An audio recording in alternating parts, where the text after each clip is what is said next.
Hi, it's me, Andrej. And this is an American Bush, and this is an American motorcycle.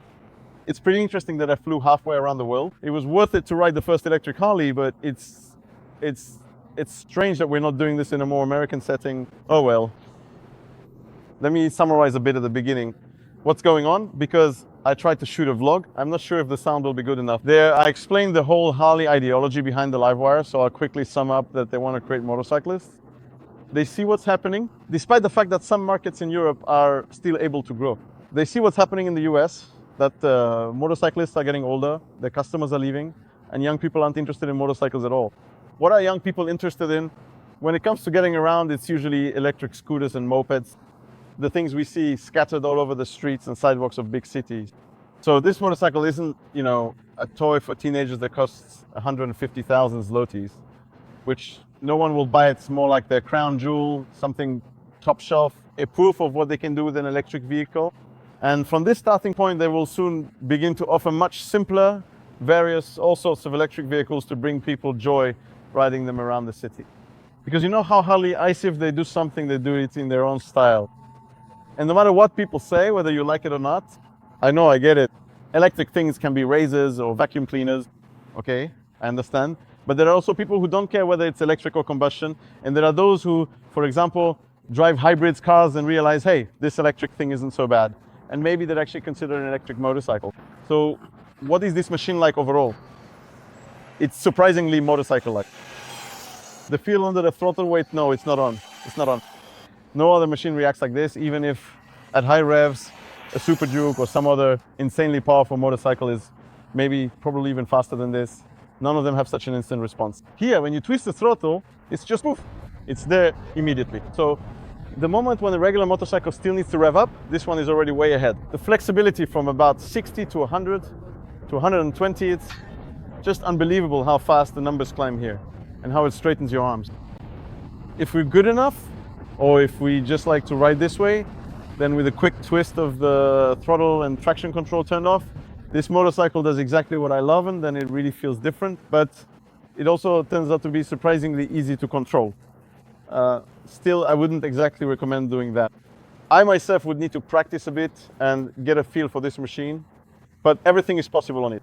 Once when I came out of a corner and gave it gas without traction control, wow, and that's really, really cool, but the character is truly different than on a combustion motorcycle. It's cool because, it's something new. After so many years of riding motorcycles, I really wanted to have something new. And luckily now I have it. Riding around these hills today, I was really able to relax.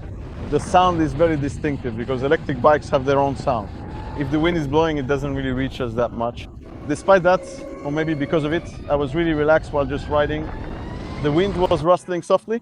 I was pleasantly taking the turns on this motorcycle because it really handles corners very, very well. In fact, right now you won't find a Harley in the lineup that takes corners as quickly as this one because of its ground clearance. It has a very good Showa suspension, fully adjustable both front and rear, which not only absorbs bumps excellently, but also really holds its line in the corners. The tires are Scorcher Sport, and they even have it written on them that they're more sporty, and you could really see that in the corners.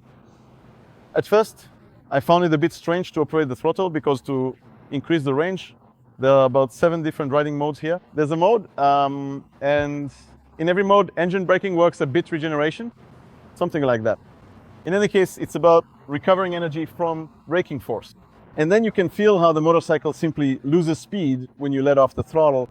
And if you're riding through a turn and you open the throttle and then close it a bit, just like on a regular motorcycle, you just give it a little less gas. It behaves a bit differently than a regular bike. I couldn't figure out what was going on. Later, I found out what it was all about. If you keep the throttle open the whole time, even just a little, while going through a curve and you don't close it, the motorcycle rides just like the machines we're familiar with. The construction is quite rigid, and you can feel that too. In the corners, when we lean in, you can feel the bumps. You sense that this motorcycle is very stiff, even though the frame is very delicate because it's bolted together here. Bushes, yes, it's bolted together. It's made of several pieces, and this is the load-bearing element. Here are the batteries, and they're actually coated with the same paint as Harley engines. That's actually kind of funny.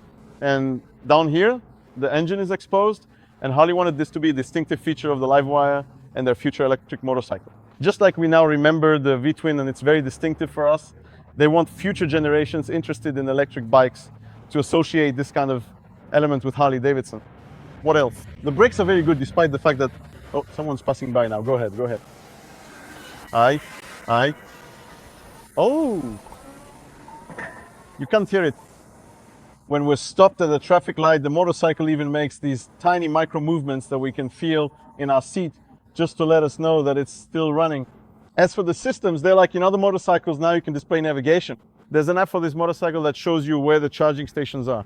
What's cool is that if someone starts messing with the motorcycle while it's parked, you immediately get a notification on your phone. And if someone steals it, then you can track it right away and send the location to the police. So that's actually very, very clever. Here we have the charging port, but I don't know how to open it. Charging is supposed to take 40 minutes at the fast charging station, for example, at Harley dealerships or at other stations to run fast.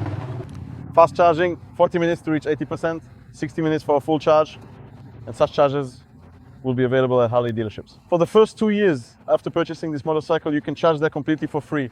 And during that time, they'll be trying to sell you wallets, belts, other lanyards, and Harley shirts, so that you'll end up leaving some money there one way or another. But that's nothing bad. We can just be assertive. Range. I thought they were lying when they said 150 kilometers in mixed mode, because when we were riding in the mountains, taking corners pretty fast, the range really dropped very quickly. But the range changes very dynamically if you start driving more gently, or you get to a place where you're just rolling slowly, or stuck in traffic, it shoots up quickly, or the consumption just stops. So 150 kilometers is a safe bet.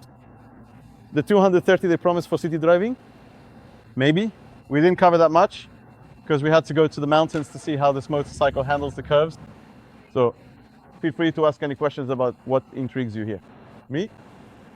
What would I like to have in my garage? Of course, because I'd love to have a lot of motorcycles in my garage. Would I trade my current motorcycle for this one? Not yet, but only, for example, because I miss having a clutch. I miss the gears because I just like to operate them myself.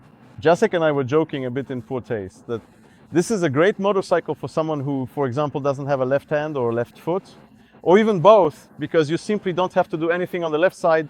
Everything is controlled with the throttle and brakes on the right. Yeah. So out of curiosity, I'd really like to have it. Riding around the city, it really would be great. Electric bikes? Well, I don't hate on them. You can go ahead, because remember that this motorcycle isn't going to replace combustion motorcycles. It's not going to replace combustion Harleys. We don't have to worry about that. It's just supposed to be a second trend. Harley claims that they want to repeat the success from 1903, from the beginning of the 20th century, when they were the first mass producer of motorcycles, when they made these motorcycles available for people to ride.